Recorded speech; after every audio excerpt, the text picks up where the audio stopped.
Greetings, mortals. I am, of course, Harrison Tarr, and I'm fairly certain there's no one here, but this will be recorded, as I said in the last stream, for posterity. So, wow, 200 subs. That's pretty incredible, and especially the fact that you doubled our subs and hit 200 less than a week uh, after we hit 100, we're already at 200. So super kind of, I don't know if flattered is the right word, but grateful. I'm super grateful. I'm glad that people seem to like the content that I and my friends are making. So welcome back. We're going to be playing some more solo Cairn. And as we go, feel free to say hi, uh, join in the conversation. If you have some cool ideas, I'm always open to hearing uh, that creativity. More people always means more creativity and coming up with ideas that I never would have come up with on my own. So chime in, say hi, celebrate with us. And I believe that I am just going to get us started.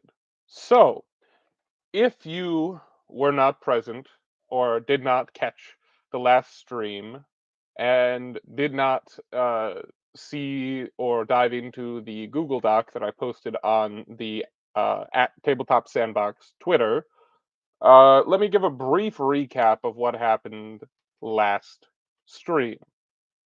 We made a new character in Cairn. He was Borrid who was a vengeful career gambler. And Borrid had a meeting with Ilfrey, this corpulent underworld judge, and Ilfrey informed Borrid that he was no longer welcome in the town of Applebridge.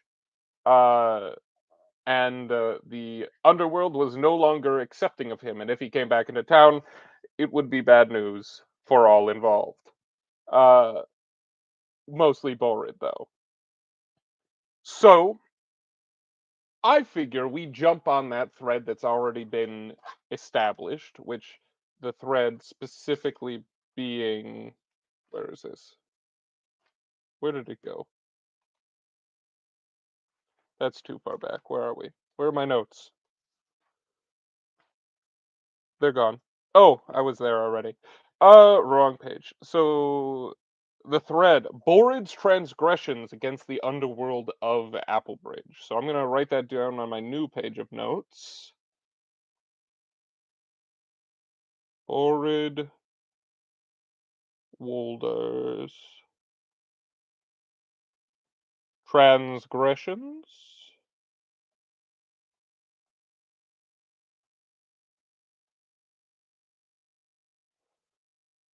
against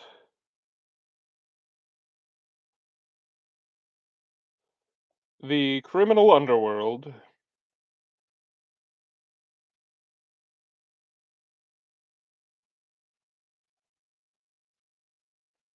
of Applebridge.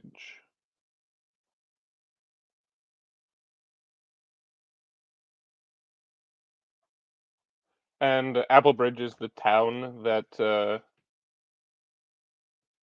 Borrid came from. Now, I believe that according to the poll I put up on the YouTube community tab, yes, it is still directly even tied between whether our new character is going to be criminal scum or something in between an upstanding citizen and criminal scum. So uh I'm going to play that as probably a criminal scum with a heart of gold, maybe, or maybe it just kind of a criminal with a code, something in between upstanding and criminal. That means they don't necessarily, it means to me, they don't necessarily respect the laws of the land, but that doesn't mean that they're a bad guy. So let's get started rolling up a new character. So, who is our, oh, I need a character sheet. That would be an important step of this procedure.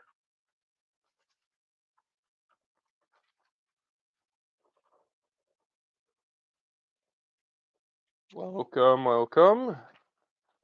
We are rolling up a character in Cairn for me to play solo. So, let's figure out who this person's, we'll go guy, who this guy's name is. So, he's going to be uh, Boroth? Boroth Malk's Milk. Excellent. Very good name. Boroth Malk's Milk. This guy kind of sounds like a tool already. Malk's Milk. What a name. All right, let me write it down.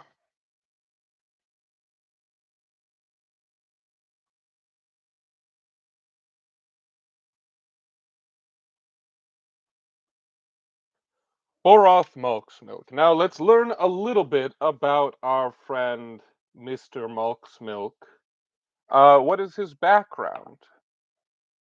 That's an 18. He was a smuggler before he decided or kind of became pushed into adventuring.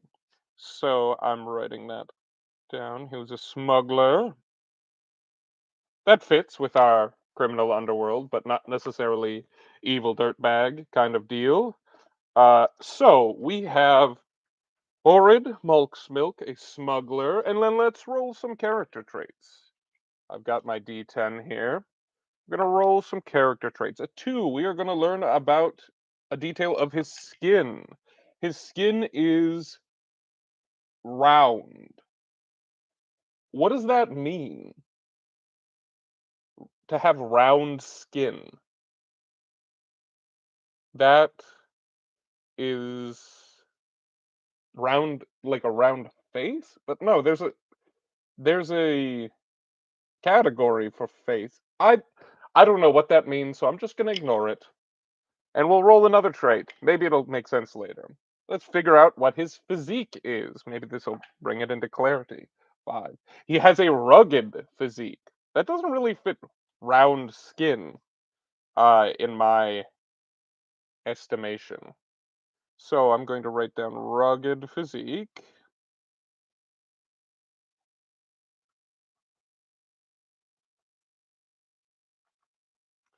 And let's figure out at least one or two more things about our new friend Boroth. I rolled physique again. 7. What is his virtue? This is interesting. Uh, can he have a skill in pickle? I do not think that that has been invented yet, that sport, but perhaps Boroth Malksmilk will invent pickleball, though it seems unlikely given the dairy focus of his last name. Uh, what did I roll? His virtue. What is his virtue?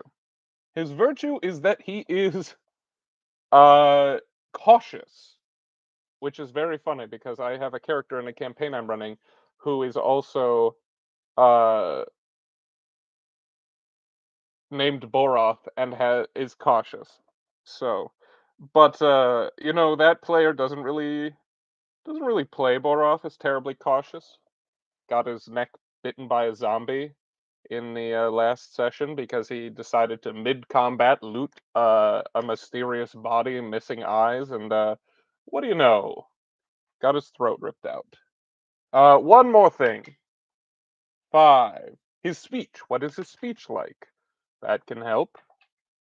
2. Booming. Well, then I can just continue using this voice. Booming speech.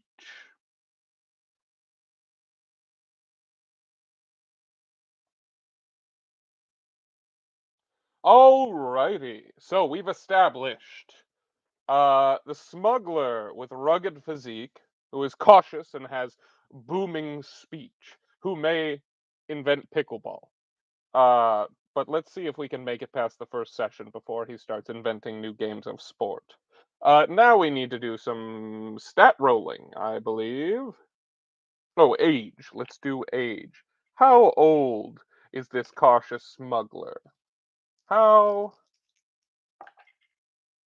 Let's see. That is an 11 and a 5 plus 10. So he is 26. Uh, 26 years old. And then I believe we need to roll his stats. Yes. So 3d6 for each. Just straight up.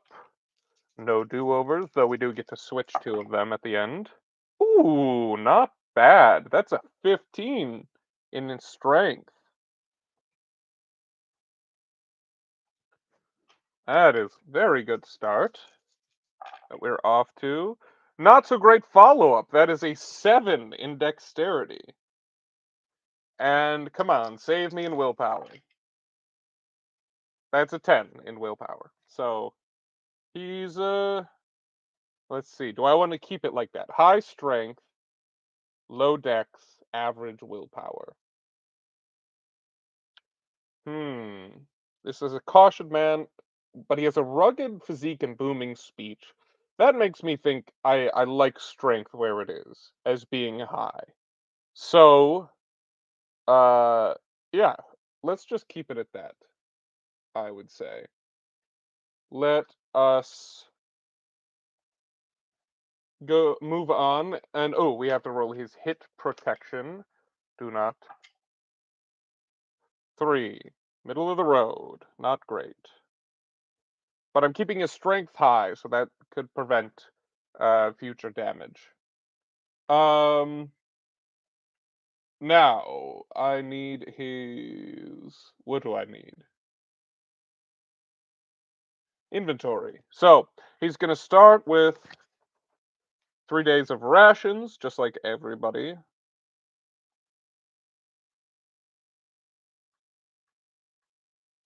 and a torch, and 3d6 gold pieces. So let's roll those gold. Not great. He starts with 8 gold pieces.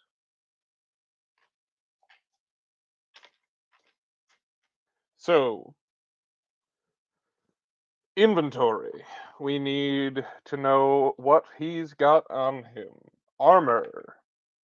That is a 13, so that is Brigandine, which is going to take up 2 slots.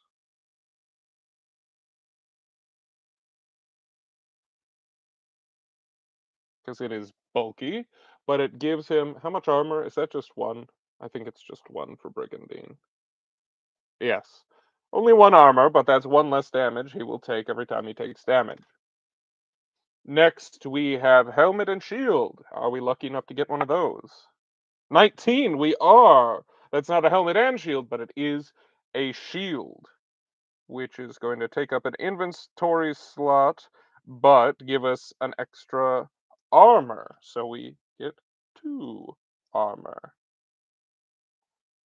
And we get a piece of expeditionary gear. That's 11. That is going to be manacles. Interesting.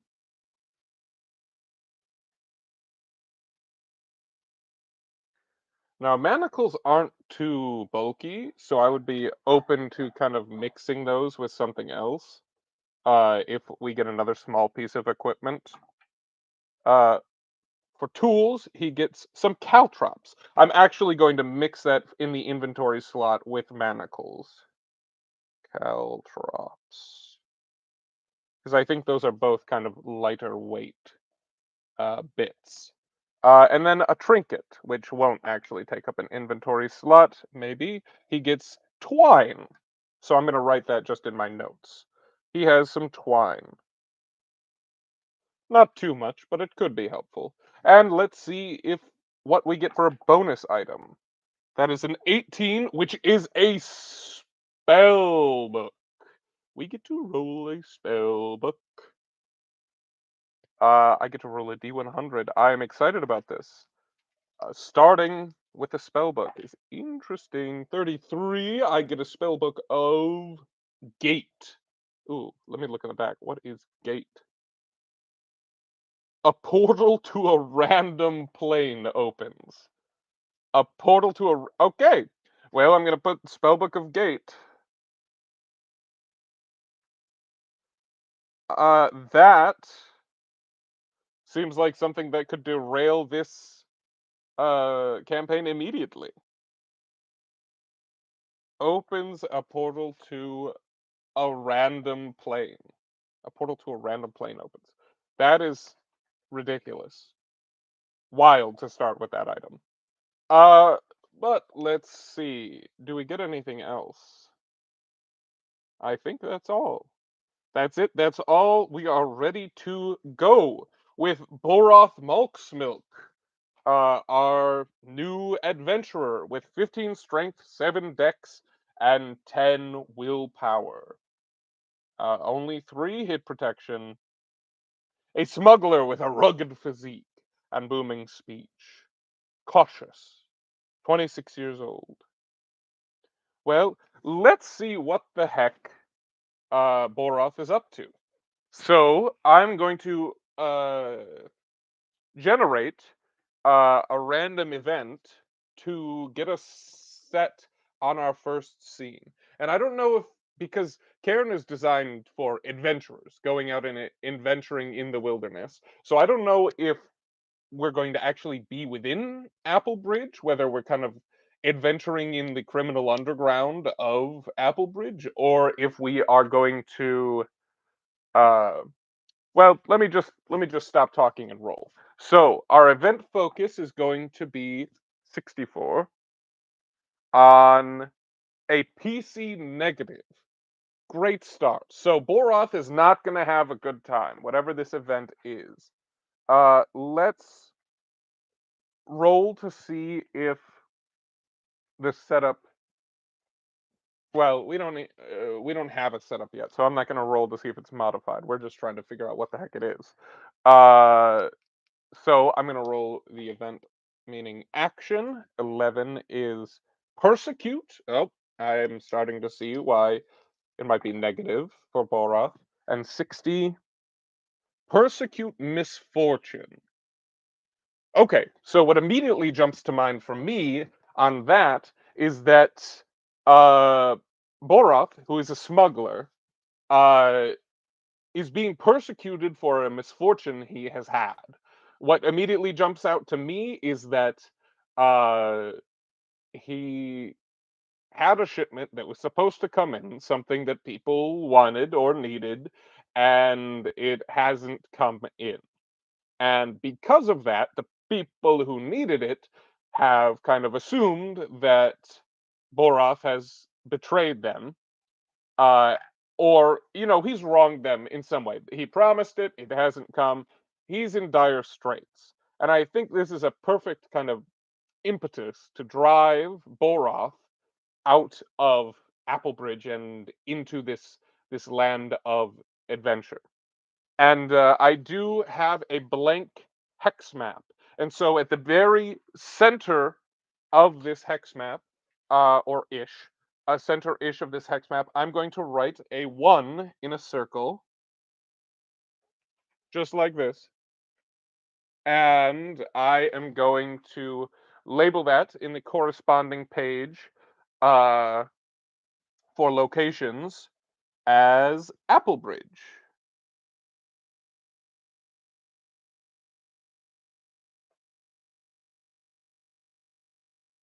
And we didn't discover much about the surrounding area last time, but what we did discover was that to the northeast there was an area of plains.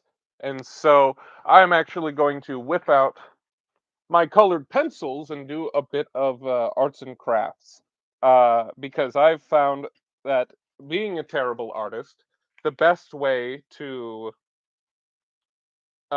represent a certain terrain is to color code it, because then you can write a number and key a location onto that hex grid without uh, without worrying about kind of clashing or covering it up with little drawings of hills or grass or anything like that. So, but let's figure out what is the terrain surrounding Applebridge like, and I'm going to figure that out by flipping to my terrain generation charts that I've kind of stole from the Cairn website. Oh no, actually, I stole and modified the terrain generation charts from Pathfinder 2E, I think, is where I saw the chart. I just have a screenshot on my phone of it. So let me roll a d20 and let's see what we get. An 11. That is going to be mountains. So, interestingly, uh, Applebridge is a town in the mountains. Okay, I thought it was going to be a bridge over water, but maybe it is a bridge over a ravine. That is the Apple Bridge. So we're gonna color that red, which is the color I've been using for mountains recently. And so this is a mountain town. Okay. I'm just gonna roll a couple of quick times and generate some terrain around this, so I know what the Apple Bridge is surrounded by. So we're gonna go, and that's not the right spot. It's a big binder that I'm flipping through. Terrain generation, where are we? Perfect. D20. That is a 9. So there's a forest to the north, which, surprise, surprise, I color in green. I didn't set up all my colored pencils beforehand. To the north. We already established to the northeast, it's plains, and we know that that area is rich in stone. Then we have, what do we have? Let's get, that's a 5. So we have hills. We have hills to the, that's not the one I used. What's the right color? All right, it's going to be what I use now. Orange. We have hills to the northwest. Uh, this is what it looks like. Like I said, nothing special. It's just a way for me to keep track of it and to keep it in my head. And for the two of you watching, I will be attempting desperately to upgrade my streaming setup in the very near future. It's just I film at a friend's house, and so I don't have the camera set up or that space for it here. So that's why I'm just using webcam as of now. We need to generate just a little more terrain. 17, that's going to match the same as the last hex. So that is going to be more hills. Or did I say plains? What did I say? Uh, now I don't remember. Well, it's hills now. So, because I used the hills color. And again, 11, that is another mountain. To the south, more mountains. And to the southeast of Applebridge, what do we got? Last one, I promise, for this riveting terrain generation. Aquatic. Interesting. I was wondering if there was going to be kind of a port town or something along those lines. So, which one do I want to use? This kind of a lavender, dark blue. That's what we want.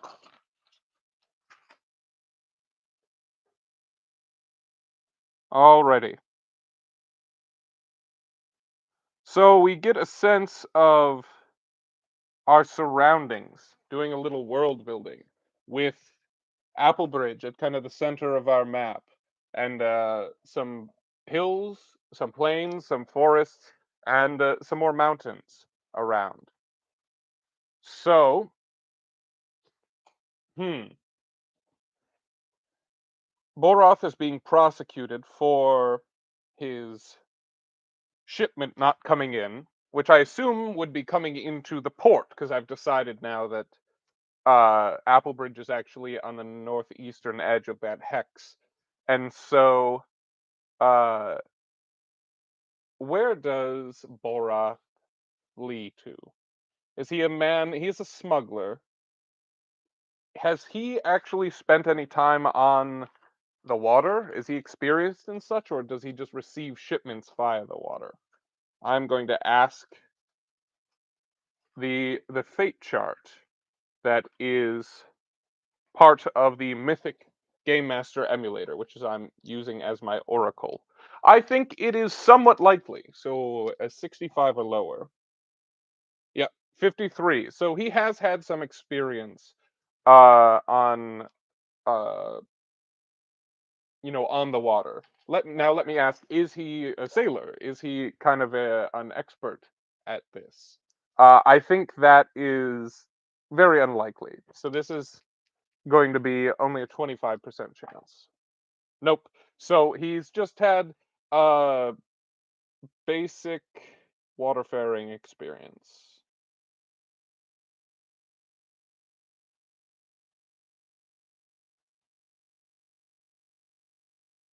So he wouldn't be attempting to command his own ship to escape, but I think that it's likely that he would be attempting to seek passage to be secreted away from this from the city of Applebridge via ship. So let's see. Does Boroth have a uh, does he have a an ally, somebody that he already knows, or at least a business partner that he can charge, or like have an in with already to get passage out of the city? Uh, who's there? So have this kind of sailing companion, this captain that he knows, who is currently in port. I think that that is unlikely. So we're gonna roll a no, and not just a no. That is an extreme no. So Boroth is not doing well. He is a bit stranded and has no. There's the extreme no basically means that he is not going to have any friends in the port. Maybe that even means that his enemies are at the port as well. They kind of our headquarters, or at least have a branch of their business in the port of Applebridge. So I'm going to say that, well, he's decided on this course of action already, so he knows that it's going to be difficult. But he has to go and try and charm the pants off of somebody to let him in. So let's generate who that somebody is. I'm going to open up a window for the Universal NPC emulator and click generate to make us an NPC. Wyron. All right. Wyron is a good name. I like that. And who is Wyron? Wyron is a meek duelist. Meek duelist. That's cool. I like that. Meek duelist. And he is, let's see. Uh, his motivations are to agonize faith, record poverty, and publicize greed. Interesting. So he seems like, I mean, I like the idea of this guy as a pirate. Yes. Yes, Boroth does indeed like to live dangerously. So we have uh Wyron, I think, is going to be captain of the let's see. Uh the Dented Grief. That's just a name I came up with using some random NPC names generated. Uh Captain of the Dented Grief. And I'm going to say that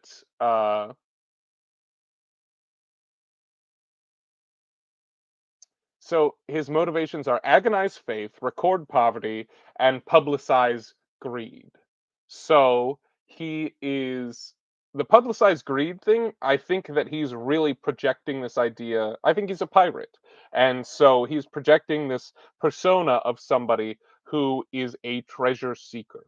He is very open and willing uh to kind of claim that to his name. Record poverty is something interesting that I'm not really sure what that means. Does that paint him as sort of a Robin Hood type figure where he is he wants all the money but he's going to give it to the poor, or is it, oh, this makes sense as a pirate. He wants to ruin specific people. He has enemies and he wants to financially ruin them. Um so I'm going to write that down. Wants to financially ruin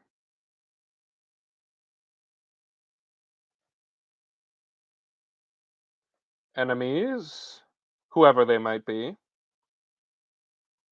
Ooh, uh, I think we need to come up with who Boroth's enemies are. Let's roll. Let's roll a name in the Cairn name generator chart.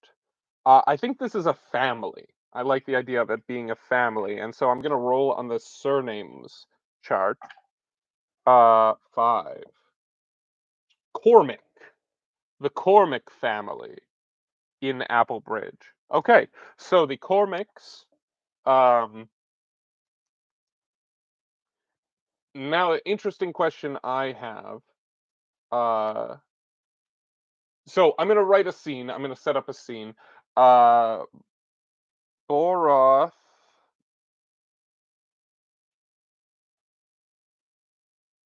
seeks passage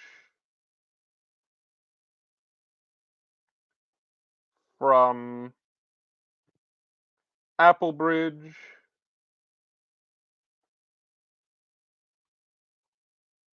on the Dented Grief,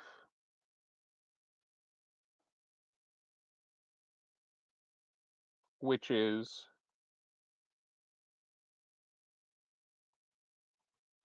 and then in my notes, I am going to say that there's a thread that is the Cormacs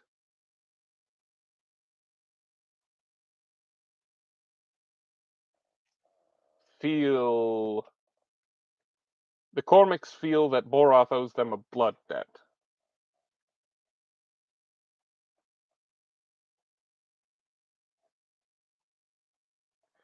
They're not nice people.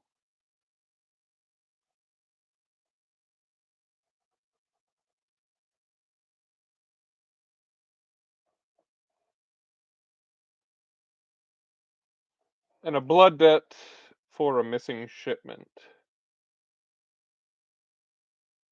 Because that's kind of the situation that is not great for Boroth right now. So the Cormacs feel that the Cormac family feels that Boroth owes them a blood debt for a missing shipment.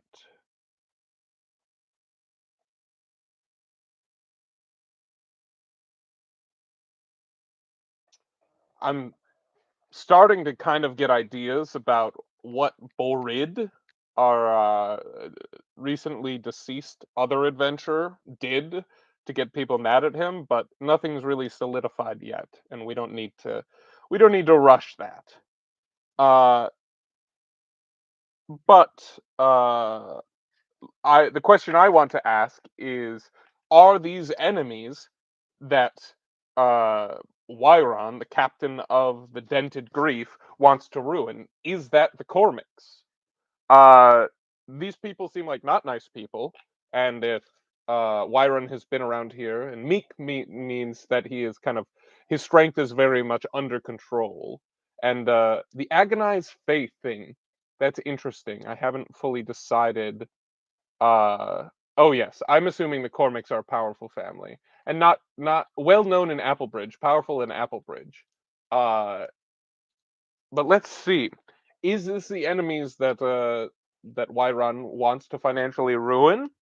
I would give that a somewhat likely. So we're looking at a 65% chance. That is a 91, which is a no, not an extreme no. So Wyron has different enemies. But that doesn't mean that he would be opposed to kind of uh messing with the Cormacs, or just helping a uh, a desperate soul that is Boroth out. So let's see if this scene that we have, Boroth seeks passage from Applebridge on the Dented Grief.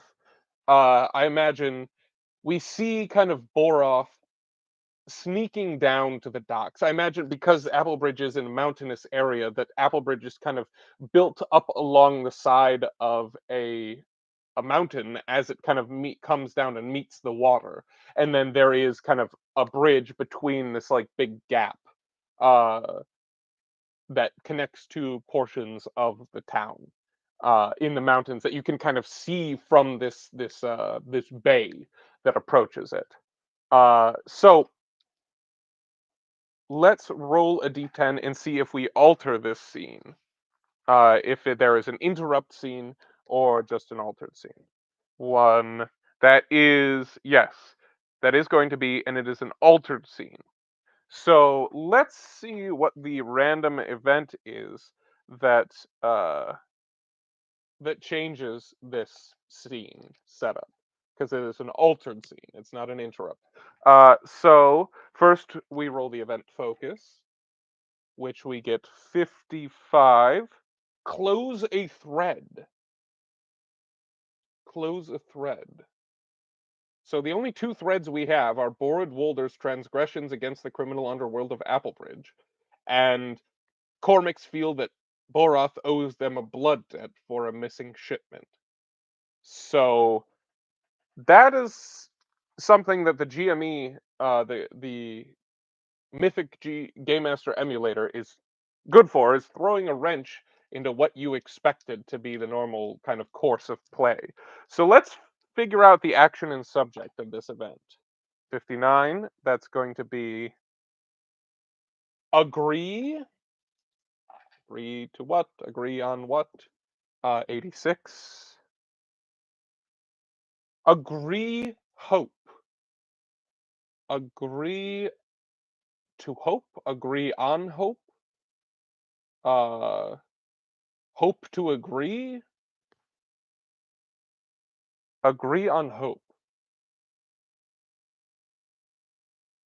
That doesn't really make any sense to me. Nothing's popping out, so I'm gonna roll again. Uh, See what the heck we can get. 98. Overthrow. Ooh, this is looking good. Overthrow 27. A project. Overthrow a project.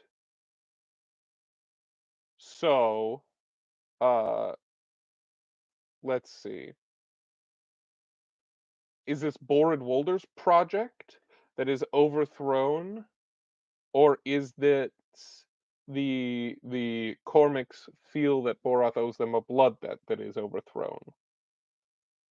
Uh, this is difficult to close one of these threads straight up.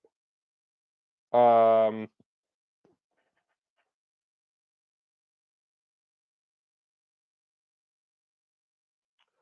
overthrow a project. I think I'm going to tie that to Borrid Wolder's transgressions against the criminal underworld of Applebridge. And I think that uh, the project that is going to be overthrown is the project that Borrid had going on, whatever that was. I'm thinking, well, let's see. Is the project that kind of Borrid was scooping off the top of the smuggling that was coming into uh, Applebridge? I think that that's 50-50. No, it was not that. Is that an extreme no? Yes, that is an extreme no. So it's definitely not that Boroth was scooping, or not Boroth, Borrid was scooping off the top uh of the trade coming in. So maybe he was, if he wasn't scooping off the top, maybe he was opposing, because in the conversation he had with Ilfrey, this judge, he was talking about how he thought he like played it well, but Ilfrey was like, no, you can't do that here. And so I think maybe the part of law enforcement was on the take, right? And law enforcement and whoever the kind of the dock warden is of the city guard, he was demanding more, and uh rather than give him more, I think that I've got dogs barking in the background. Hold on, let me yell at them to shut up.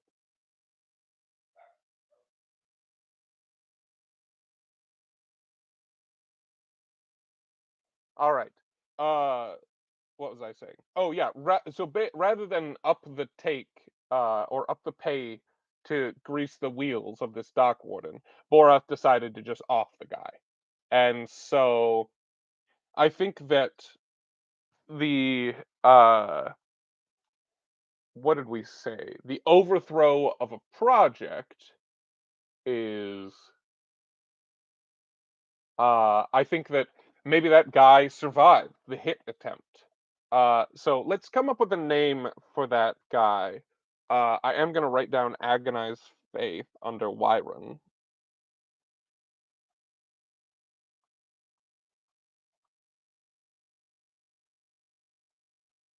just so I remember that, because I haven't quite found something interesting for that. But let's generate this kind of the dock warden. Ooh, uh, Adayali. Interesting. Adayali, um, who it fits really well because his descriptor is a fickle soldier.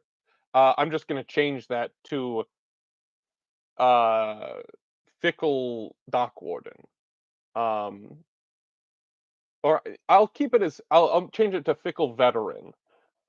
So we have Adayali,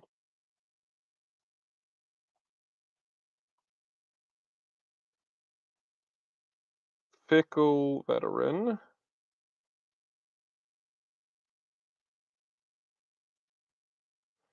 and he is dock warden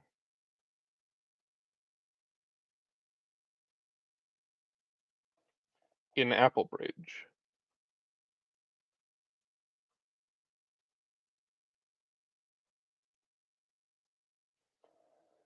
Okay, so his motivations: execute the downtrodden, obtain nature, and conceive cowardice.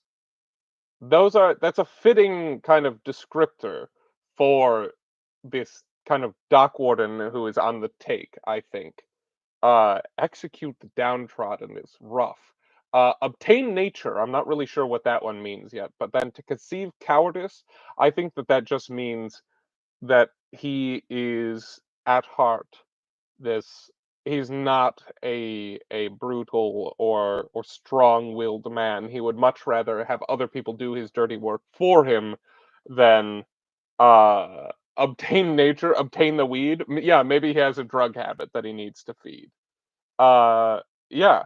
Okay. So we're gonna say uh ruthless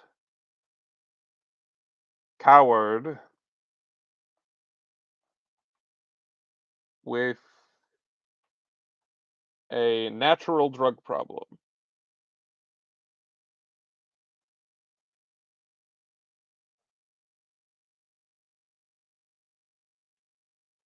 And overthrowing a project, the project being Borrid's attempt at having him killed, I think that that means that as Boroth, our current character, is making his way down to the docks, they're kind of almost having a parade for Adiali, this dock warden, who is kind of moving through the docks and kind of back on his feet for the first time in a long time, uh, or at least in a couple weeks.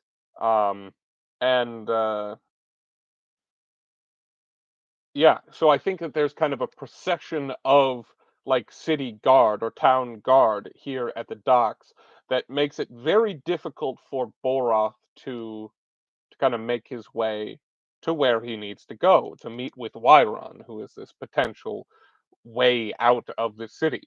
So, how is he going to go about this? I so to set the scene, Bora uh is kind of sneaking down. He has a hood up to try and hide his face from any Cormacs or Cormac informants that might be around, and he kind of is ducking through the dock district, the lowest level of Apple Bridge down here. But as this is happening, uh, he almost turns a corner when he hears kind of a commotion, peeks his head around the corner and sees that there is this column of guards kind of making their way down, and they're kind of they have him kind of on a horse trotting through uh kind of as a symbol of strength in his armor, this Adayali.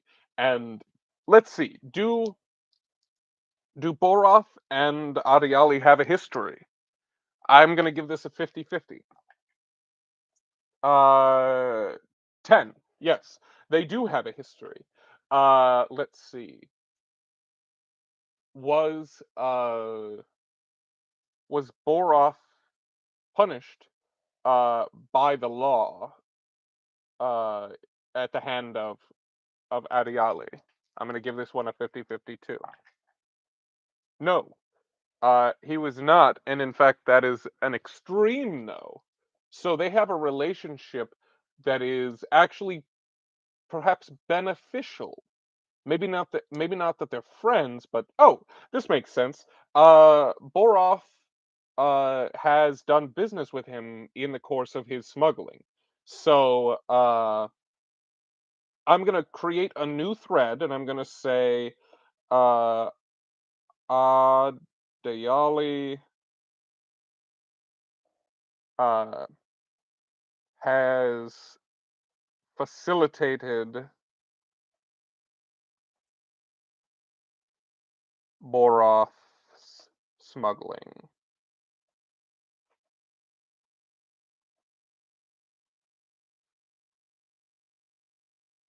So this isn't actually a major complication for Boroth. Uh, but there are still guards in the way. So rather than just jump right out because he is kind of a wanted man, and there's no telling whether or not one of these guards is working for uh, the Cormacs. Then let's see. Hold on, let me go close my door to avoid dog barking.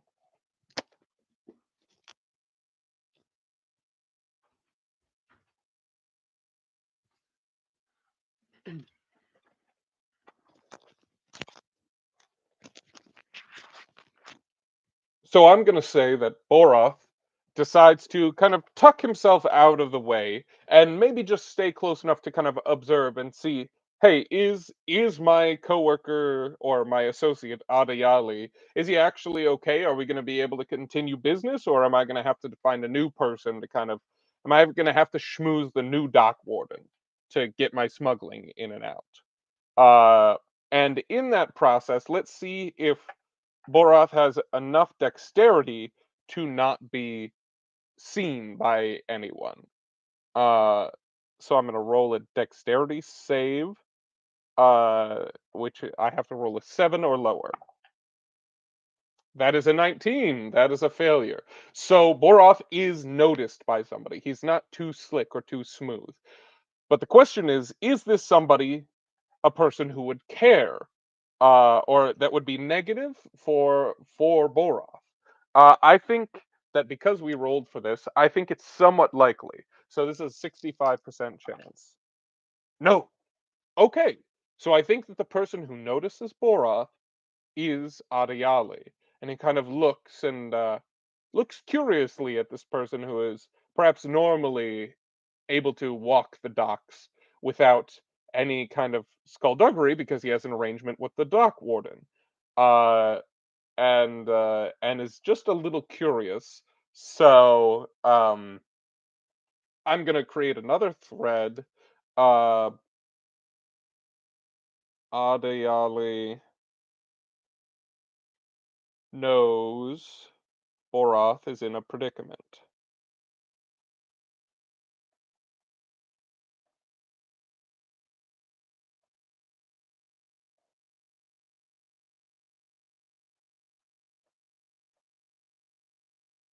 Okay. And oh, because we did close that thread, I'm gonna kind of cross off Borrid Walder's transgressions against the criminal underworld of Applebridge, because we know what they are. This Ariale tried to get more money out of uh Borrid, or out of the criminal underworld, and Borrid took it upon himself to kill that guy and failed. But that is what got Borrid, the character from last stream, what got him kicked out. Um,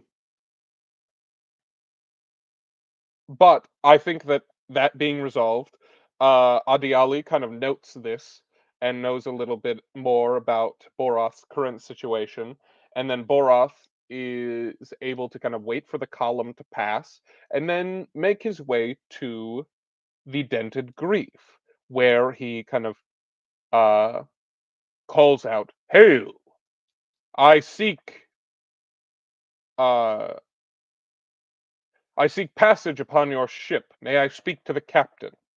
And one of the kind of pirates looks him up and down, sees that he is a man who is uh, obviously kind of on the run, as even though he has this booming voice, he is not necessarily making it so loud that everyone can hear it, and wearing this hood over what might be nice clothing. I don't know. Let's roll. What kind of situation does are Borat's financials in?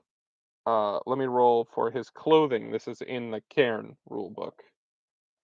That's a D10 that I need. 4. Clothing. Filthy clothing. So no, he is not in a good spot. He has Boroth has been on the run and maybe in some less than savory situations for the past few days. Uh, and he's had to kind of stay in the gutters of Applebridge. And so he is filthy. And so these pirates do kind of mention to their captain that that he is there's this guy. Oh, hold on, dogs are barking again.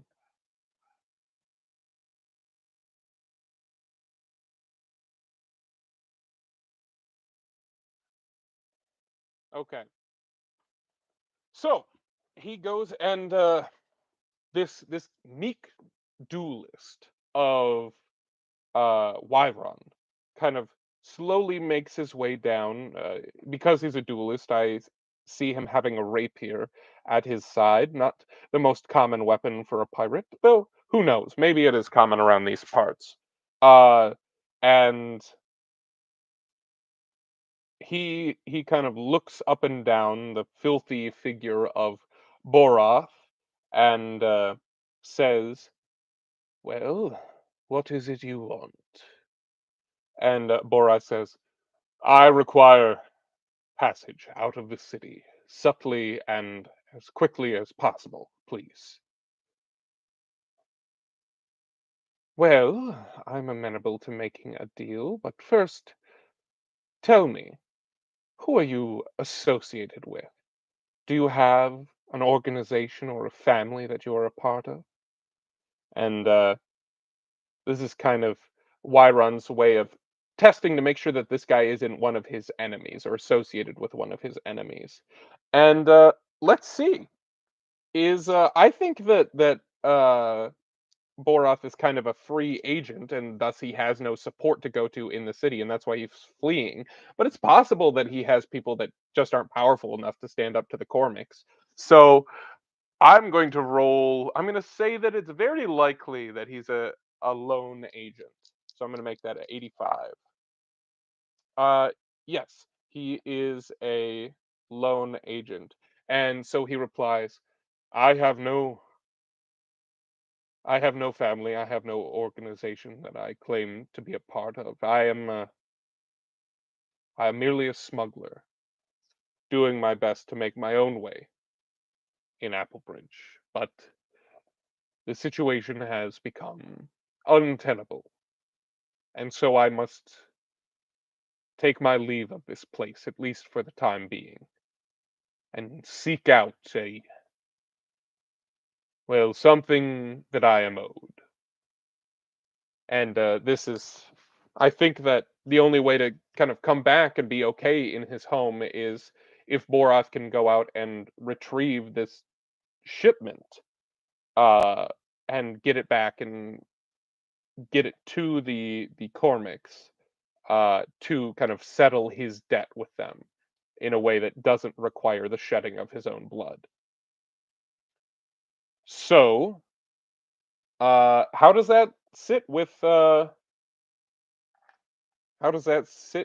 Wyron, the captain? Uh, I think that I'm gonna roll a willpower save to see if Boroth can come across the way he wants to come across, or if uh, Wyron is gonna kind of see him as somebody who he doesn't want on his ship. That is a 6. That is a success. So, despite the dirty clothing, um, maybe it's because it's his rugged physique and booming speech. Uh, Boroth is able to convince this man that he's worth at least giving a chance to. But let's see, is the 8 gold? How much of the 8 gold that that Boroth has is it going to cost to get passage out of here? Because Boroth is in a bad place and he's gonna pay whatever. And so I'm going to roll a d10, and that is going to be the cost that Wyron decides. So it could be more than Boroth can afford, and then they'd have to figure out something else. Likely it's just going to be a big chunk of the money he has left. So let's roll. 7. All but 1. So Boroth goes down to his last gold piece and is accepted upon board the Dented Grief to sail for parts unknown. And I think that before we call this an end to the session, let's figure out where exactly we're going. And we jump back into the riveting as they kind of cross this. Maybe it's a lake, maybe it's a river, maybe it's an ocean. Well, it wouldn't just be a river, I don't think. But I'm not sure if it's a lake or a full-blown sea. So let's see. Let's generate some terrain. The 3 kind of hexes around. I just threw that. The 3 hexes around this area, as they travel from Applebridge through that water. So I'm going to roll a d20 and see what we get with this terrain generation chart, if I can find it. There, perfect. 11. There's another mountain there. To the where is it? To the northeast of that little ocean there, or that little thing of water. Not really sure if it's an ocean yet. But there is another mountain.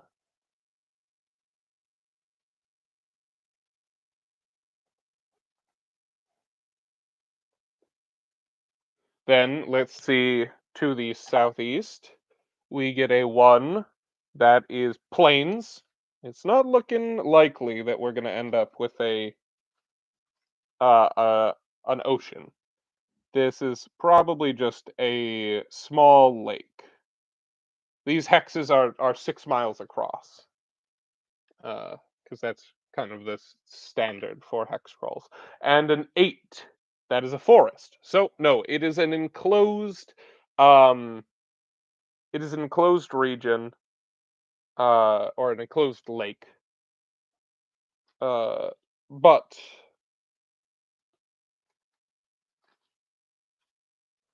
Boroth needed to get out of there, and the mountain, hiking through the mountains wasn't a good option for him, so he is taking the long way, or rather the short way from the docks across that lake.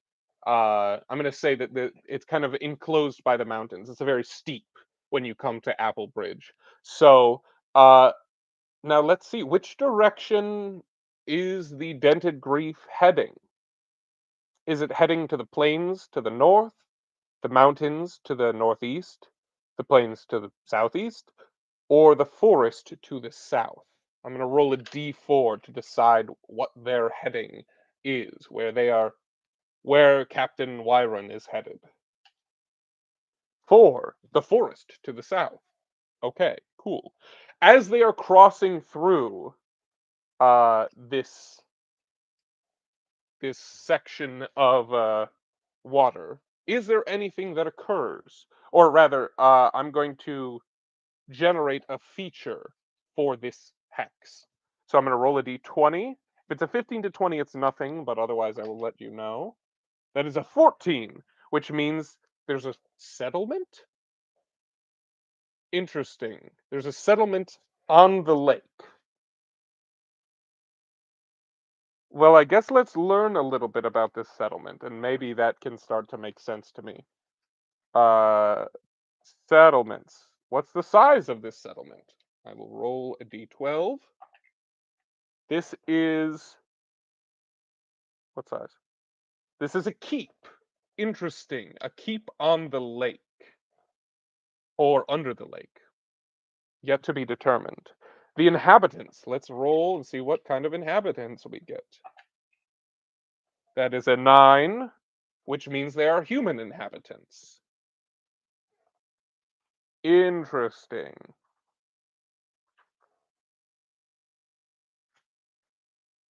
Okay. So I mean, that screams magic to me. So I'm going to kind of key this hex, this lake hex, number 2, and then let me find where I put that piece of paper where I'm keying locations. And I'm going to pull out for the first time this session, which is shocking, the Perilous Wilds, to come up with some adjectives, some descriptive adjectives for this keep. Uh, a Scottish sea monster in the lake. You know, perhaps. I think that all depends on what we roll on the encounter table. So let us first come up with a name for this discovery that is made. Uh, I'm gonna roll. This requires a D100. Come up with an adjective for this keep. 92. The Upland Keep, the Thunder Keep, the Sunken Keep, the Troll Keep. No, it's not the Troll Keep because there are humans there. Uh, the Sunken Keep. That makes sense. It's in the water. But has it sunk? There are humans living there currently. Um, I don't know if I want to go full underwater. I want it to be on the lake, not under it. So I'm gonna call it. Let's roll again and see if we can find a better adjective. The 61, the green keep, the queen keep, the ring keep, the lost keep, the night keep. I kind of like the green keep, and I'm gonna say like the waves splashing against this keep on the lake. Uh, and I'm thinking that it's just like out there in the middle. I mean, maybe it's kind of it juts out from the mountains to the southeast. Um, but it is kind of low enough to the water that as the water splashes onto it, it brings with it some algae. And so there's like gre green algae and seaweed and just kind of like lakeside plants that are kind of growing up the walls of this keep. So I'm gonna title that the Green Keep.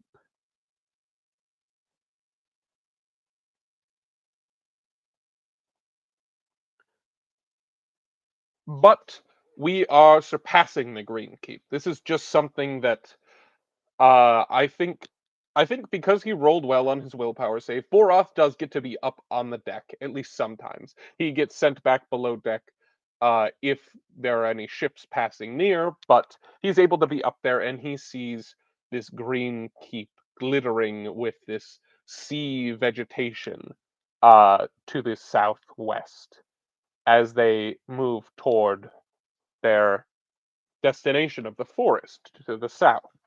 And then let's see if an encounter takes place.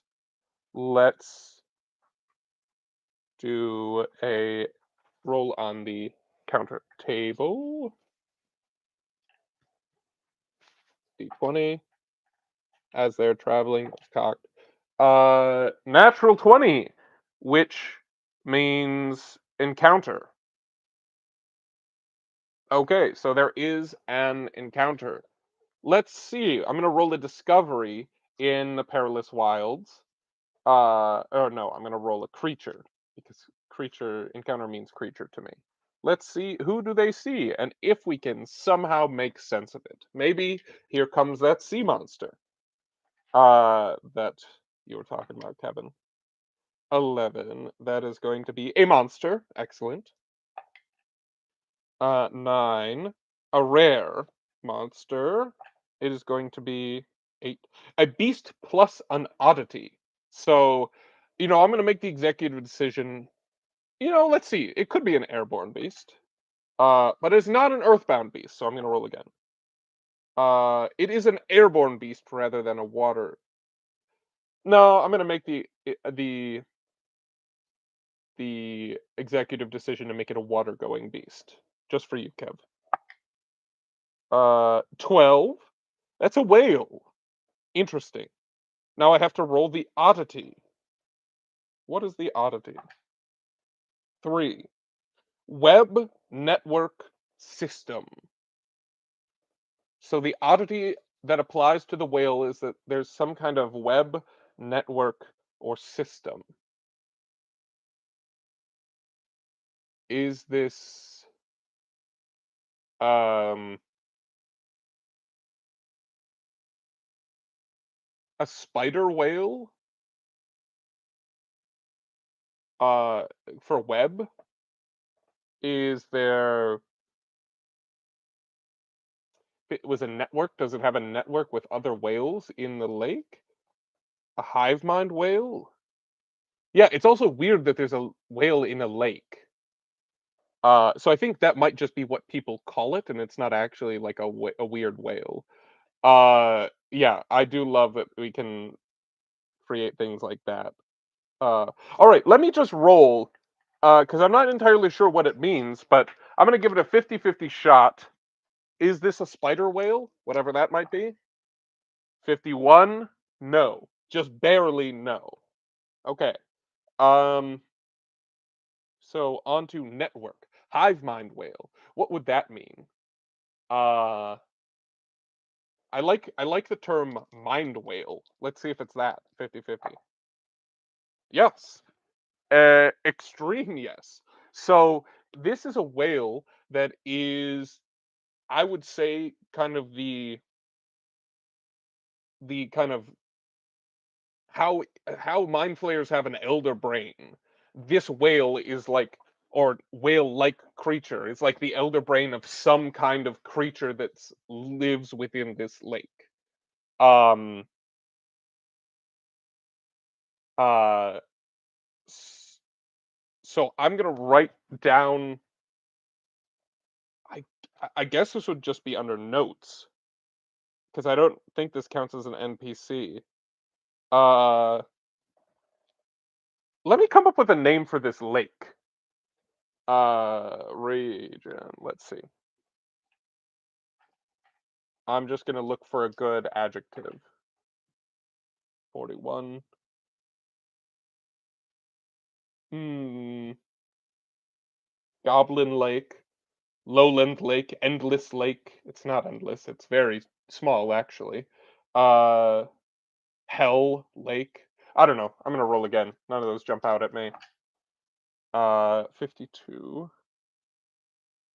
Morass Lake, Forgotten Lake, Life Lake, Meadow Lake, Hidden Lake. It is kind of hidden in the middle of the land and hidden by mountains. Uh, Heart Lake. I'm gonna call it the Hidden Lake. Um, guess I'll add that under number 2.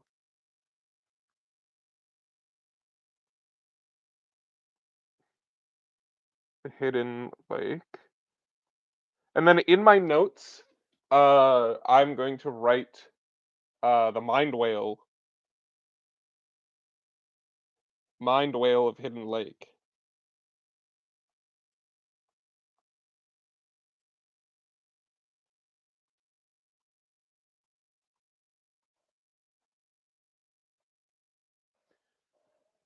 Now, I'm wondering, is this Mind Whale kind of controlling something that is humanoid or something more monstrous?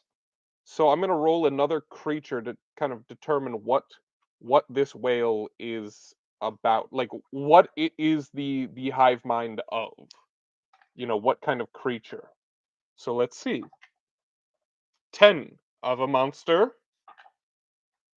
a legendary monster, 11 says unusual plus dragon. That's wild. So let me roll. So we roll an unusual monster plus dragon. 7. That's beast plus beast. So two beasts mixed together. Um, I guess let's roll for that. 10. So water. Oh no, that's airborne. 3. A bee wasp mixed with a pteranodon. I have to roll water going because this is in the lake. Uh, a clam, oyster, or snail mixed with an eel or snake. Uh, plus dragon. This is wild. I think this is our sea monster. Absolutely. Like the mind whale is just kind of the brain, and then there's like a bunch of these sea monsters um that are clam, oyster, snail. So I'm gonna say that I'm taking the armor idea. Yeah, this lake is wild. This lake is so wild. The hidden lake is an insane place to be. And maybe why smuggling through the lake is, I don't know. We'll figure it out. We'll figure it out. But so I think that these are going to be like armored eel dragons. Because I'm taking like the armor from the clam, oyster, snail, then eel or snake, plus dragon. So I think that these are like long, kind of serpentine dragons who are like armored with this kind of like clamshell or like oyster shell, uh like the mother of pearl type armor in their like scales. And oh, hey, thanks for joining us, Ish. um I appreciate that. Glad to know you like the content. Thanks for stopping by. Drive safe. Don't stream and drive, probably. Um yes. So, hey, what's up? How you doing, Kanoka? Thanks for stopping in. We have just created an absolutely insane uh lake. As our main character Borath has kind of uh paid his way onto a pirate ship that is going. Also, that's wild now that I have to contend with that there are pirates on a single small lake. Yes, thank you. Thank you so much, Kinoka. Uh, and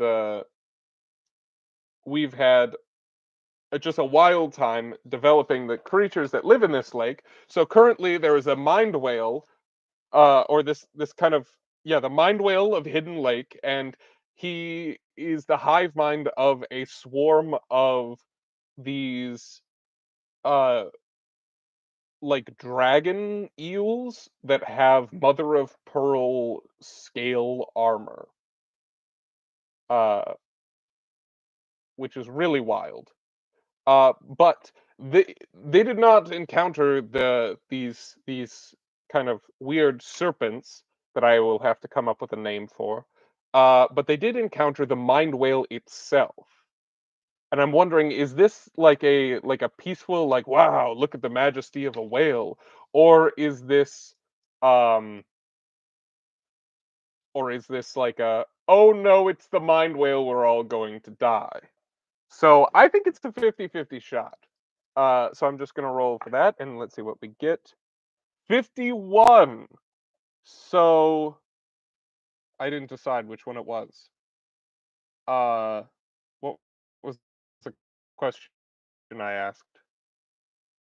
I just gave two options, but I didn't say which one was going to be which. That's like flipping a coin and not calling heads or tails. I'm going to roll again. I'm going to say that 50 or lower means that Will is friendly. 56. So, whale is not friendly, which is bad. The mind whale, and I think because it's the hive mind, I mean, why is it coming up to the surface? For air, I guess. Um, and it does not like that there's this ship here. Oh, whale. Here comes the death of our second character. The mind whale has risen to the surface, and these guys, I imagine it being at dusk, and these guys are sailing, and the mind whale kind of breaches. Does the captain or anybody on this ship know what the mind whale is? I mean, I'm sure they've sailed here before pretty often.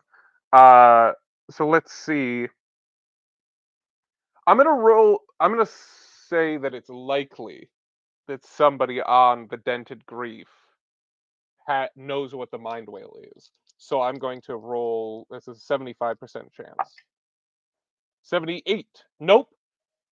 The mind whale apparently doesn't come up for air that often. So they just see this strange kind of. I imagine that as it kind of breaches the water, it has not quite an exposed brain, but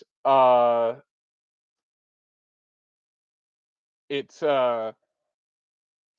it does kind of have this brain looking weird kind of head, that it's like an armored kind of skull to um preserve its massive brain that it uses to control all of these snakes, which I need to come up with a better name for. But I mean, I really like those. What makes them dragon though? I think maybe they have a breath weapon. um that makes sense to me.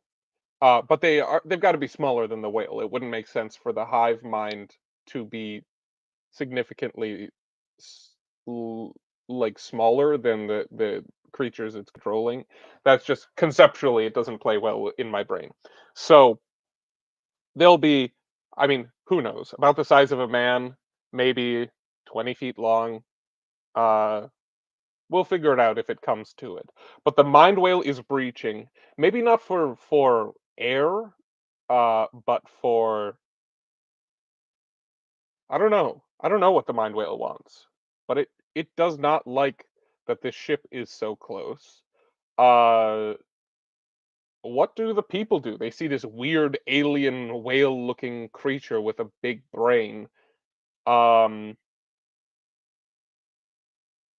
I mean, he's a meek duelist. He's under control. So I think he orders, we're going to get the heck out of here. I think that's what Wyron, the captain of the Dented Grief, decides. And I don't think I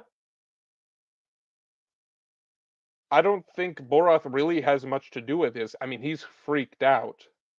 He has that scroll of gate or the spellbook of gate. So if he really needs to get out of here, he could. I never rolled a weapon for him. That's an important thing that he should have.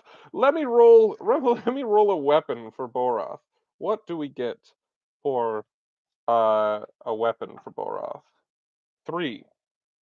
Dagger, cudgel, or staff. All right, I'm just gonna. He's a smuggler. I'm just gonna give him a dagger. That's not gonna be much help against the mind whale.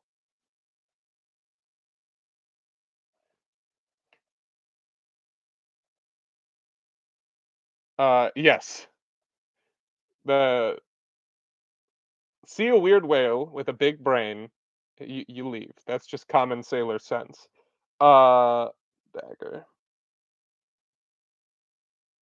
Okay, so let's see. What's the how good is Wyron and his ship and his crew? Um, I like this guy. I think he's pretty good. I'm gonna have Wyron roll a willpower save. Let me roll stats for Wyron and just to see what we can get. Like, is he actually good or not? So strength, he's gonna be um that's 11. Then we have 11 uh for his dexterity. And let's see, big willpower, maybe? 11. So slightly above average all the way across the board for Wyron. So I guess it doesn't really matter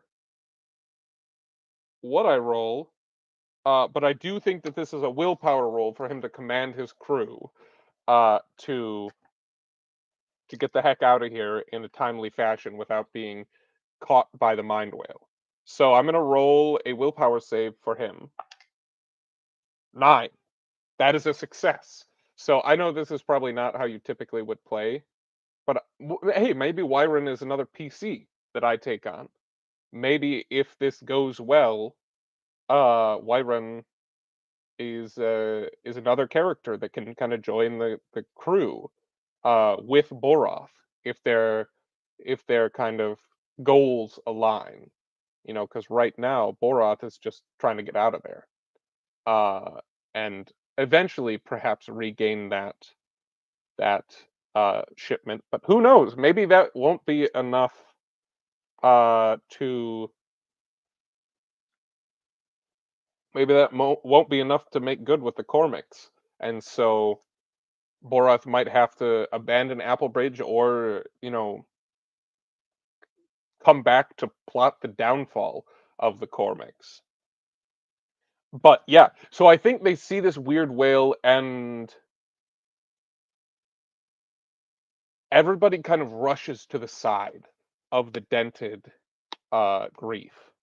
And they look out and they see this strange, I mean, whale-like creature. I'm saying it's not an actual whale. That's just what they call it. That's their approximation of it, the closest thing.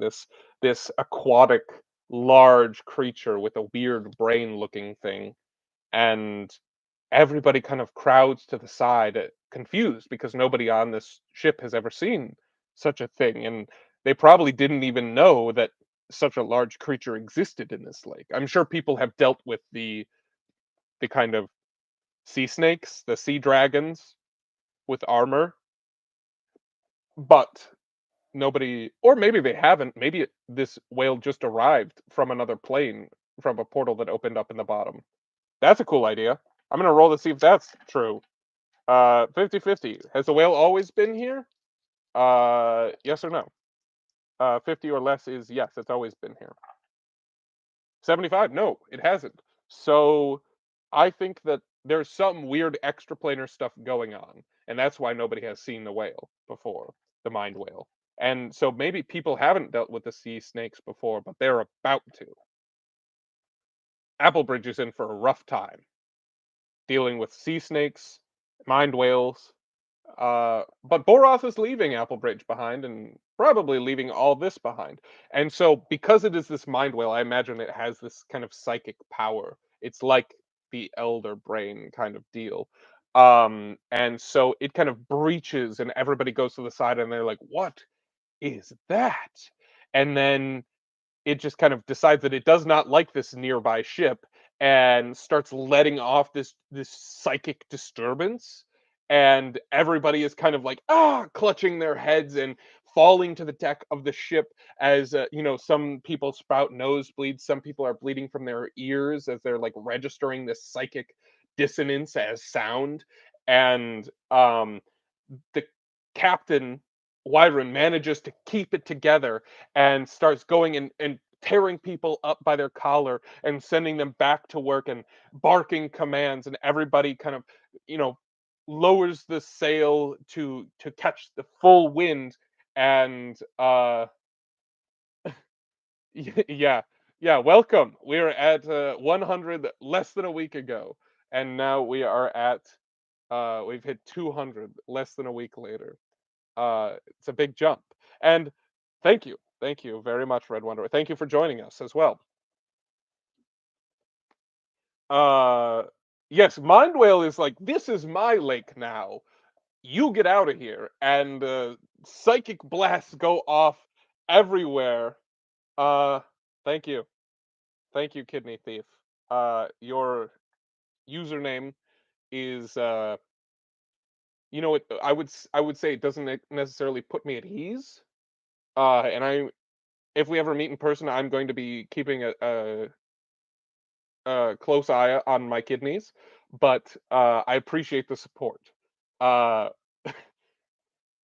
anyway, back to the wild scene playing out in front of us. We see that there's this ship, um, the Dented Grief, fleeing at full tilt from this mind whale that has just kind of erupted from the surface of the hidden lake. The that is borders Applebridge, and we are kind of tearing out of there. And I think that, well, let's see. Does the mind whale pursue? Um, I think that's unlikely because it's really just trying to get its bearings in a new situation. Um, I'm gonna make a new thread. Where did the mind whale come from?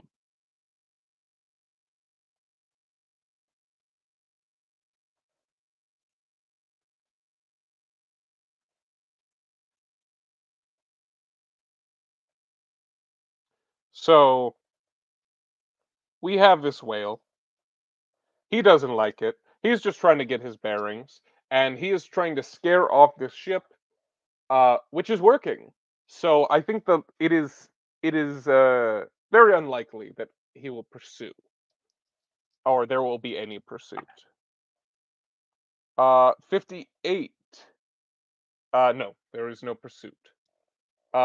So let's see.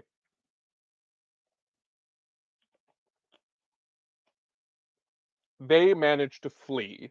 Are there these sea serpents, these sea dragons, that kind of come along with the whale, or are they soon to follow? Are they here now? And is this kind of like an apocalyptic scenario for the people of Applebridge nearby? And maybe even the Green Keep, which we developed a second ago? Um, let's see. I think that that's unlikely that they're immediately a problem, but it's possible. So it's going to be a 35% chance that they erupt from the ocean or from this lake along with the mind whale. 79. No. Is that an extreme no? Not quite. Not quite an extreme, no. So, um, yes, the mind whale erupts and is not having a good time, lets off this psychic dissonance, scares away the dented grief, captained by Wyron, the meek duelist, and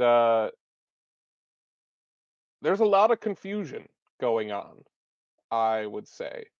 Uh, there's nothing like this has ever happened in this lake before. How did this giant creature even get here? A lot of speculation. Uh, but I think that's a mystery for another time. Because at this point, uh, we have we're traveling through this hex. I think by ship is faster than by foot. So I think that we can even arrive and maybe Boroth travels a couple hexes on his own. But let's do a little bit more question asking about Boroth's uh let's do a bit of question asking about Boroth's shipment that went missing. I'm curious what exactly it was. It was probably contraband because he's a smuggler. But was it drugs? Was it weapons? Was it something occult? I like the idea of it being something occult. And that also makes it so it's potentially salvageable by one man without a whole ship. It was just kind of something small, but kidneys. That's a good idea. Uh, maybe magical kidneys. Uh, let's see. Was it Was it something occult related to kind of witchcraft and or demons and things like that? I think that that's pretty likely. I'm gonna say that's likely. So 75%. Yes, that's a 13. That is actually an extreme yes on the fate chart of the Mythic Game Master emulator, and so very very occult. What does that mean? Does that mean is a demon? Or like, ooh, I like a demon imprisoned in something. Or maybe it's a demon's kidney. Okay. It's either a prison or a kidney. I'm gonna roll for it. Uh and so 50% or less is that it's a demon kidney. You know what? I'm gonna make it a little less likely because that's a little ridiculous, and I'm not sure how I would work that in. I'm gonna make it a 35% chance it's a kidney, and if not, it's some kind of prison. That's an 11. It's a demon kidney. All right. Uh, somehow preserved, uh, or like a dried demon kidney, maybe. I guess. Um, yeah. So let's see. It's a okay. I'm gonna add that to a thread. Or I'm gonna add that to notes. The missing contraband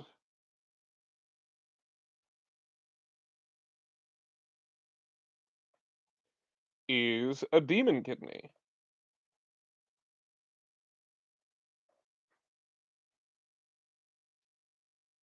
I am very curious as to what yes, it could definitely be kind of an ingredient or like a component for a spell or ritual or something when it comes to alchemy or something like that. But I'm very curious to perhaps eventually learn what the Cormacs wanted to use it for. So, but that's for another time. But it went missing.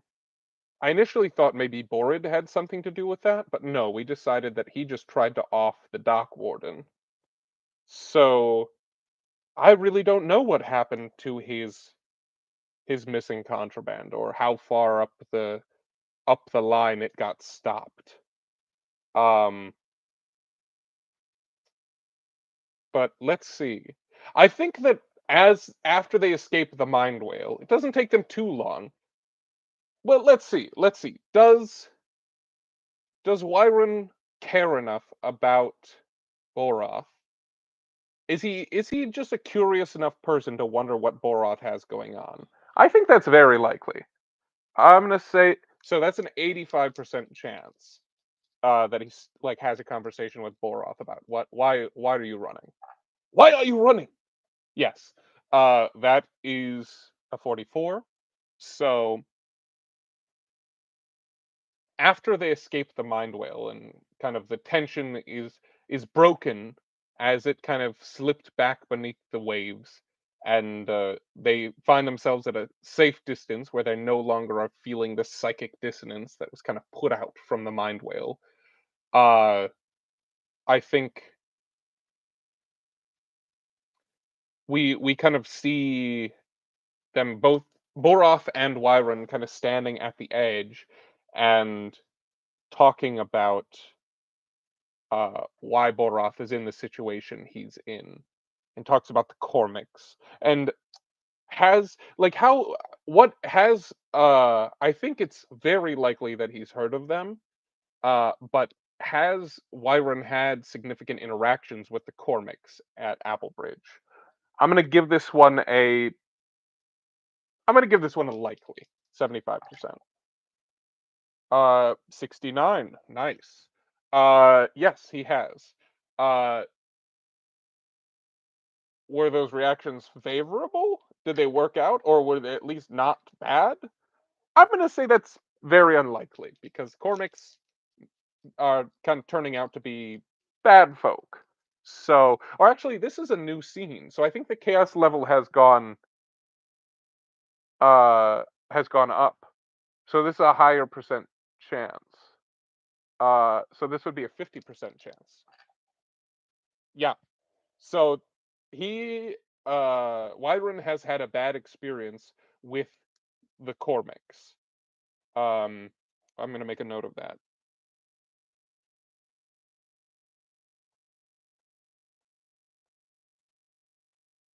Wyron has had a bad experience with the Cormacs.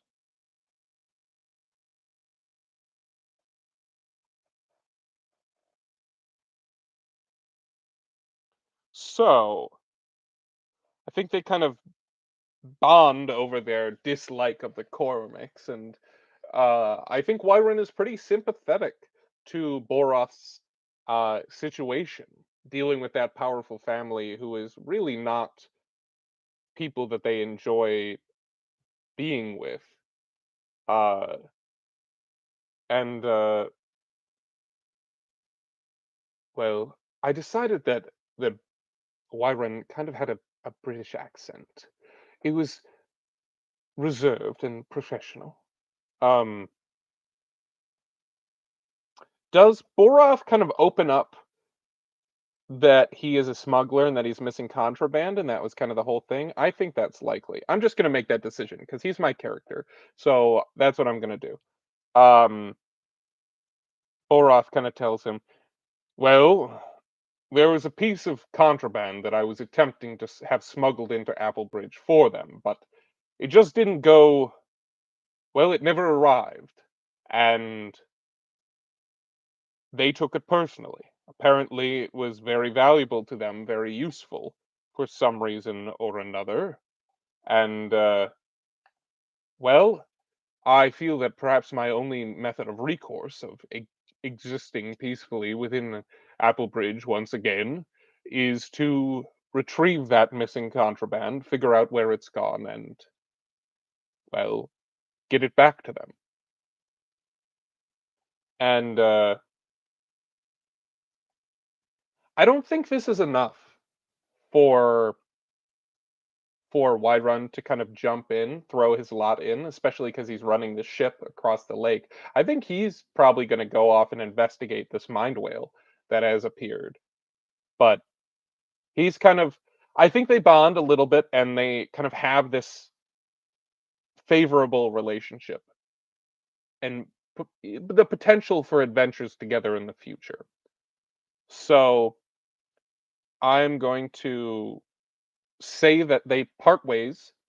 Um, Boroth is kind of dropped off to the south in this forest, and I would assume they're picking up either cargo or passengers, probably cargo.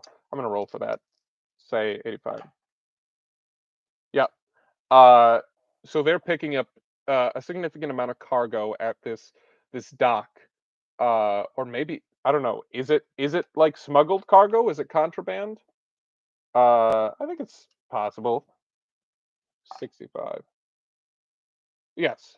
So they kind of it's not really an established dock. It's just kind of at the edge of this forest, and there's a group of people there. And Boroth sees this, and he kind of registers, like, "Oh, okay, they're picking up these goods from people not at a dock, not at a town or settlement.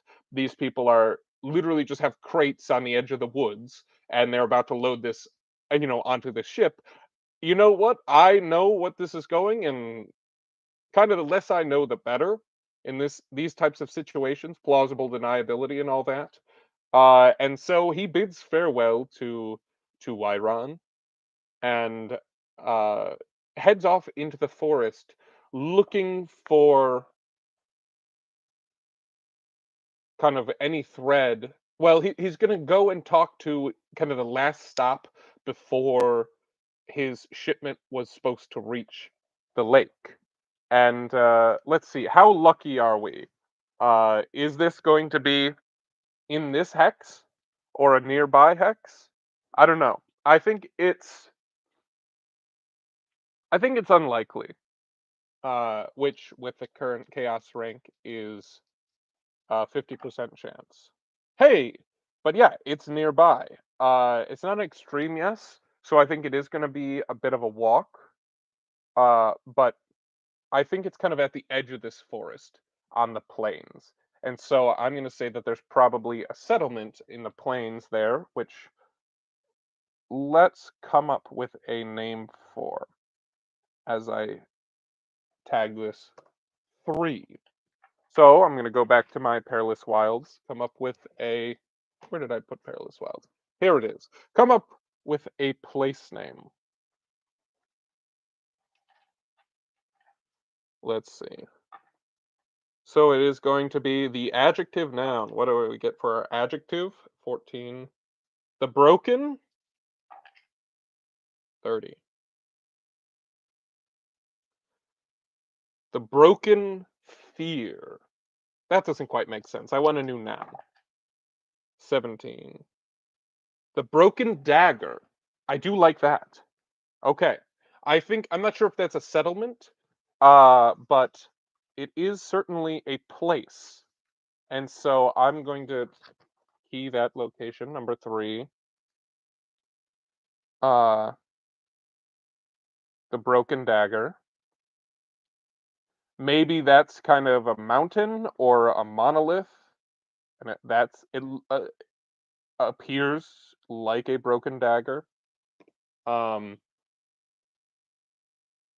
but yeah, uh, that is kind of the last place. I'm gonna make a note of that.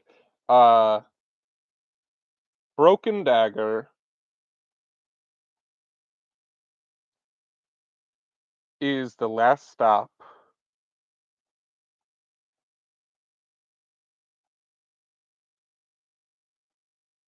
Last stop that Boros contraband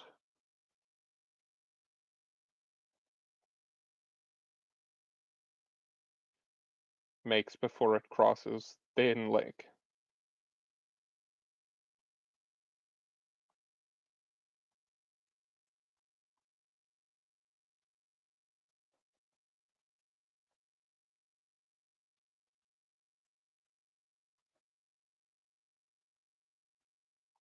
Okay.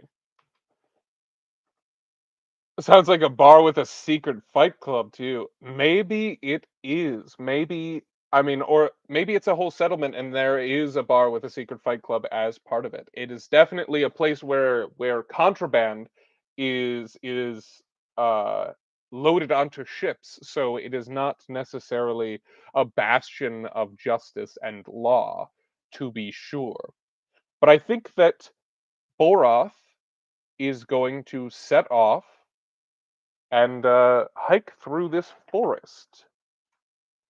And let's roll on the encounter table, which Boroth kind of being alone is a bad situation. This is what happened uh to Borrid last time when he was off on his own. He ran into an ogre and didn't go so well. So let's hope we roll well, or it at least goes in our fate. That is a 6,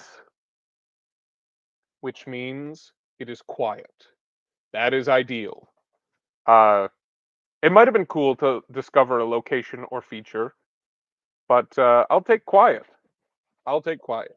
So as Boroth travels through the forest, uh, kind of eastward towards where Broken Dagger is, uh, it is uneventful.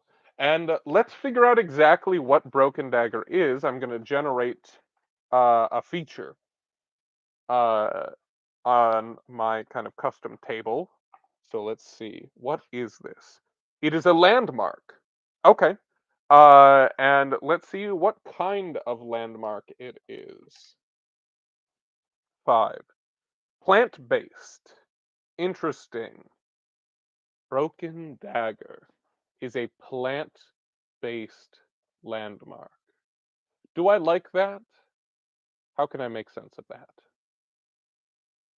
I think if it's Broken Dagger, it's got to be stone, right? It's got to be like an earth-based. I'm going to roll again, and I'm going to hope for earth-based or man-made, basically. Because I don't think it makes sense for it to be a water or plant-based landmark, because we already have a name for it, you know?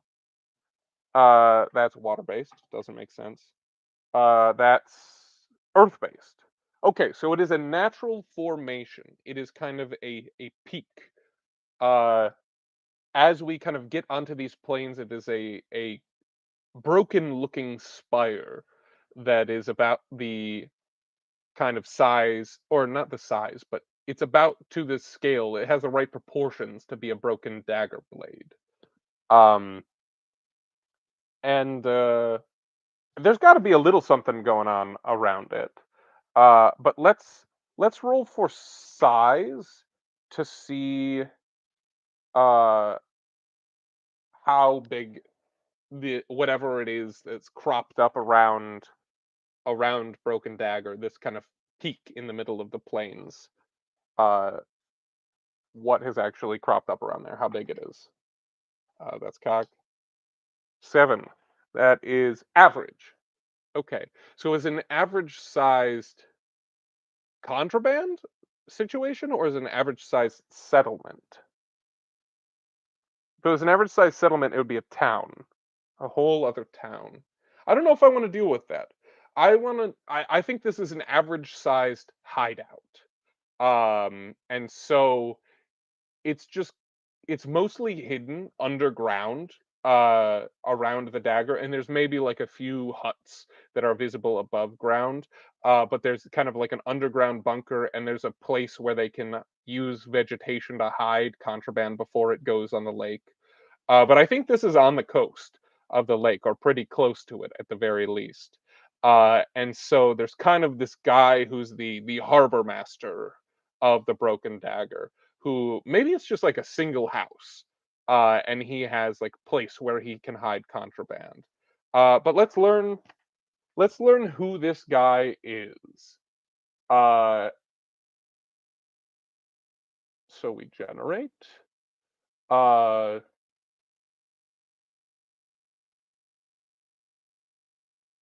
I don't like that name. I'm gonna do a new name. Uh, Aline. So it is going to be a woman named Aline, who's kind of the harbor master.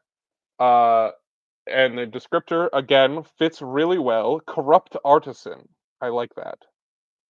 Corrupt. Artisan. So she practiced some kind of artisanal trade or skill.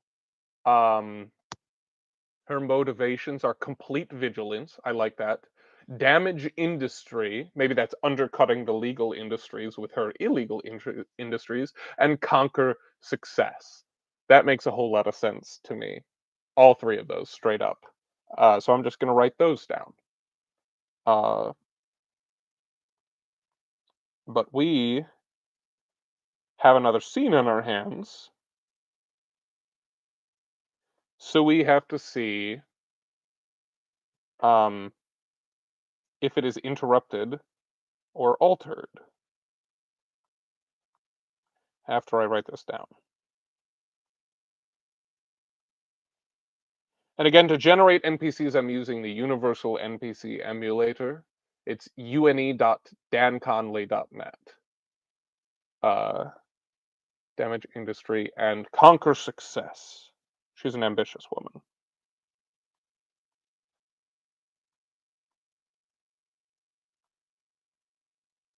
So, Boroth has made it here. He plans to go and speak to her and ask her, hey, did you get the shipment? And if so, why don't I have it? And if not, do you have any idea where it could have gone wrong? So that's kind of the setup for the scene. Um, I'm going to create the scene that we kind of already did. Boroth discusses his predicament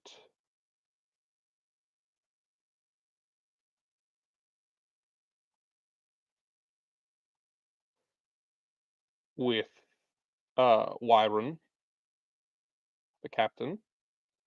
And now we have a new scene. Boroth um, questions Aline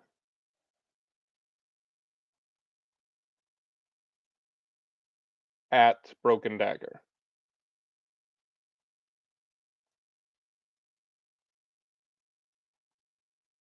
So let's see if that is interrupted. Our chaos level is up to 6, so if I roll a 6 or lower, it will be an interrupt or a altered scene. It's a 3. And because it's odd, that's going to be an altered scene. So let's see what the random event that alters this scene is going to be. 63. PC negative. Man, Boroth cannot catch a break. So let's see, what is the action and subject of this negative for Boroth? 82. Activity. 54. Activity investment. Activity investment. Investment in an activity? Active investment in something or other? What could that be? That doesn't make much sense to me, so I'm going to roll again, which never be a slave to your random charts. Okay, 2, starting. Starting. 13. Starting war. Oh, that one. I can work with that one. All right. So there is a starting war, and that alters this scene. How does that alter this scene? I think that somebody is attacking Broken Dagger, and Aline is having to defend it from this attacker, whoever or whatever they are. So let's go ahead and roll up a creature according to Perilous Wilds. It could be a smuggler's war. If it so happens to be a human, I think it is likely that there's some criminal element here, but who knows? It might be just be a beast. 9. It's a monster. What kind of monster? A rare monster. 7. A beast plus an oddity. So it is going to be an airborne beast, a locust dragonfly moth, plus an oddity. Let's see what we get. 12. Roll twice. 11. Unexpectedly alive, and 10. Devoid of life. That is a direct contradiction, but maybe we can make it work. A I like the idea of a dragonfly because we are on the lake. A dragonfly devoid of life but unexpectedly alive. Is that undead or something more? Something different? Yeah, I'm just gonna go with an undead giant dragonfly. Oh, what if there's something riding a giant dragonfly? Some kind of uh necromantic or necroturgically inclined being is riding on the back of uh this undead giant dragonfly. So I'm gonna roll to see what that is. It's a human, but is it uh I'm curious if they are an undead human. No, because that would be a monster. So there is some person. So let me just set the scene. And I think as I set the scene, this is what we're gonna be jumping into next time. Because I have commitments later tonight that I need to get ready for. But as kind of Boroth breaks the tree line of the forest and looks across the plain out in front of him, he sees Broken Dagger not too far away on the coast because he's kind of been circling the coast of the hidden lake, so he doesn't get lost. And he sees ahead of him Broken Dagger, and he sees that kind of zipping across the sky. Something catches his eye as it uh, shines this kind of fluorescent, not fluorescent, but this kind of like a shiny dragonfly, uh, iridescent. That's the word I'm looking for. This iridescent blue, as there is this figure armored in this carapace-like iridescent blue armor, riding on this iridescent blue or tinged grayish giant dragonfly that it is flying across the sky on, heading toward this like peak of the Broken Dagger and the hut that contains Aline, this corrupt artisan and the person who Boroth hopes to speak to. And as that is kind of closing in, I'm wondering what kind of weapon is this warrior atop the back of an undead dragonfly wielding. So I'm gonna roll in the Cairn book to see what we end up with. 13. A longbow, crossbow, or sling. I think that they have um think that they have a crossbow because that makes sense because they could potentially fire that from the back of this flying creature.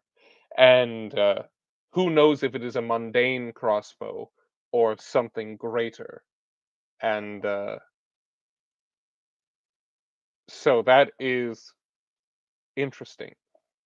That's an interest, and as that is kind of that imminent conflict is about to happen, where Boroth may have to intervene to save Aline so he has a chance to talk to her. That is where we're going to end uh, tonight's session, and in just a few moments, the stream. Uh, but yeah, very cool session. Lots of weird creatures and stuff that happened. Uh, Thank you to everybody who stopped by to join and listen in. And hey, we made it a session without our character dying and having to start over. So that's cool. even though we did kind of come up against the mind whale, but they managed to get on out of there in time. Yes. Well, thanks for being here. Thank you so much for 200 subscribers. Uh, that's crazy. Thank you. Um, I am looking forward to doing this again uh next week at some point. We'll see if it's at the same time, same day. But definitely check in. There will be a community post about it on the YouTube. You can also stay tuned for updates on the Tabletop Sandbox Twitter, which is at Tabletop Sandbox. But there will be something on the YouTube community. I know those don't always pop up for people, especially if they're not subscribed. But you can check in for that for sometime next week. There will probably be a poll associated with that. Um, if you haven't seen it, I recently released a video on running gods in your game that you can check out now. And keep your eyes peeled for a new video, like always, on Saturday morning when we post those. Thanks for being here, like I said, and just for being a fan of the channel. I really like doing this, and so if y'all keep showing up, I will keep doing these streams. And next week we will see what Boroth does in this admittedly small war, but an interesting war that is happening at Broken Dagger. Uh, sorry that we're leaving just as you're home-ish, but I do appreciate you stopping by. Uh, if if it is at all interesting, this will be archived. This will be on the channel for you to watch. Um, I thought we had some good stuff that happened, some interesting world building kind of came to be. Uh, but as we uh as we continue, if tell your friends about the channel if you think they'd be interested. Word of mouth helps a lot. And hey, one final thing I have to say to you before I go is, of course, good night, mortals.